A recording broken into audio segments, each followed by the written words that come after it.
Alors, comment maintenir un bon GPA? Comment avoir de bonnes notes quand on fréquente aux États-Unis, que ce soit au Community College ou encore à l'université? Si tu veux savoir comment avoir de bonnes notes, bien vouloir rester scotché sur la vidéo.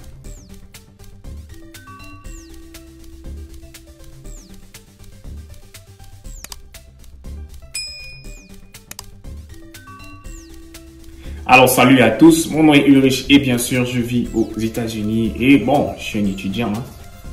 Un étudiant, mon frère. Donc aujourd'hui, nous allons vous expliquer ou bien encore, nous allons vous dire comment avoir de bonnes notes aux États-Unis quand on part à l'université ou encore au Community College. Alors de prime abord déjà, il faut déjà savoir comment choisir entre le Community College et l'université et savoir comment transférer d'un Community College pour aller à l'université. Et quand vous arrivez par exemple à l'université ou bien vous êtes encore au Community College, il faut savoir entretenir ce qu'on appelle un bon GPA. Pour ceux qui ne savent pas ce que c'est que le GPA c'est General Point Average qui est noté de 0 à 4. Et idéalement, le bon GPA pour rester au top, on va à GPA qui est 3.3 sur 4 et plus. Donc, si vous avez 3.3 sur 4, vous avez généralement ce qu'on appelle un bon GPA, dépendant des filières ou encore dépendant de ce que vous allez faire dans le futur. Mais il est important pour vous de toujours maintenir ce 3.3 GPA. Les gens vont vous dire 3.0, mais moi, généralement, je mets un peu la barre un peu haut pour que les gens puissent viser en fait ce 3.3 GPA quand ils vont à l'école aux États-Unis. Alors, pour vous maintenir ou encore pour avoir ces bonnes notes-là, il faut d'abord partir par le choix du cours. Comment est-ce que vous devez choisir le cours? Si vous avez regardé notre précédente vidéo, on vous explique ici comment choisir ses cours à l'université. Alors, si tu veux savoir comment choisir tes cours à l'université, va là en description et il y a une vidéo qui vous explique clairement comment choisir ses cours à l'université. Alors, une fois que vous avez choisi vos cours pour aller à l'université, encore pour aller au Community College, vous devez cultiver ce qu'on appelle un fast tracking. Vous devez traquer ou bien encore vous devez suivre vos cours. Comment dire suivre le cours? C'est-à-dire, quand j'arrivais aux États-Unis, je pensais que l'école était comme au pays, quand j'étais au Cameroun, ou encore l'école est en Afrique pour certains qui viennent dans d'autres pays, Togo, Sénégal, Mali et tout. Il faut comprendre que l'école aux États-Unis, il faut avoir accès à un certain nombre de choses. Et la première chose qu'il faut avoir pour maintenir son bon GPA, c'est d'avoir accès à la connexion Internet. Il vous faut avoir accès à la connexion Internet à tout temps et à tout moment. Chaque université a une plateforme où les cours se passent, une plateforme où on vous donne vos différents cours. Moi, quand j'étais au Community College, ou bien encore quand j'étais à l'université, du moins, comme je suis en train de terminer mes 4 ans d'université, on utilisait d'abord la plateforme Blackboard. Maintenant, la majeure partie des universités utilisent la plateforme Canvas. Pour maintenir un bon GPA, il faudrait que vous devez regarder ou bien encore vous devez login sur votre Canvas au moins 3 à 4 fois par jour. Aussi, pour maintenir un bon GPA, il vous faut faire vos devoirs. Toujours faire les devoirs à temps et les remettre à temps. Ce qui est bien aux États-Unis, c'est que on vous dit quand est-ce que votre devoir doit être remis. Dans l'application, parfois, vous n'avez pas besoin trop de parler au professeur sur le devoir. Vous devez regarder la date à laquelle votre devoir est dû.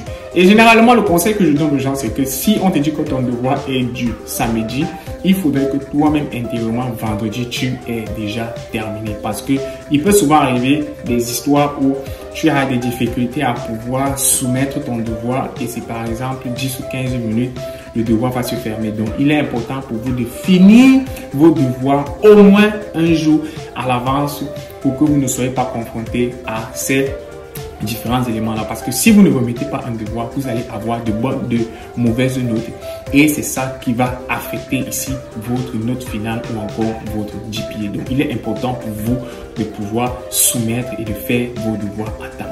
Le deuxième élément pour avoir de bonnes notes, c'est de rester en contact avec votre professeur. La majeure partie des professeurs disent toujours qu'il y a ce qu'on appelle les office hours ou bien encore les heures où les étudiants doivent aller regarder le professeur. Ça, c'est une erreur que moi j'ai commise quand j'allais à l'université parce que quand l'école finissait, j'ai démarré la voiture et j'ai rentré à la maison, je partais étudier. Or, c'était une grossière erreur. L'erreur que j'ai faite, c'est que je ne partais pas voir le professeur pour avoir une conversation avec lui par rapport au cours qui vient de se passer. Parce que quoi? Le professeur a quoi? 100 étudiants, 200 étudiants qui gèrent.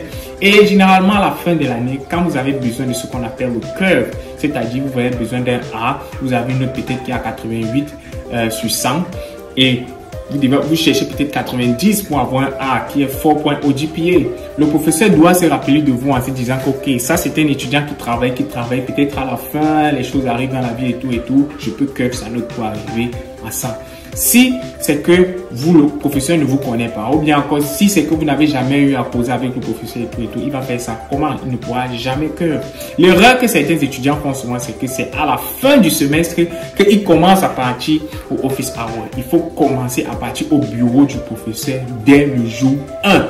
Travailler avec le professeur et il va même souvent de temps en temps vous donner certaines astuces pour pouvoir affronter le test ou bien encore vous donner certaines astuces pour pouvoir étudier et bien sûr soit bien faire les devoirs ou encore avoir de bonnes notes lors des examens. Donc il faut noter ça, aller au office hour. Ensuite maintenant, il y a ce qu'on appelle les applications de tutoring où vous devez étudier. Il y a certaines applications, une application que moi j'aime beaucoup et qui est gratuite, c'est l'application Quizlet.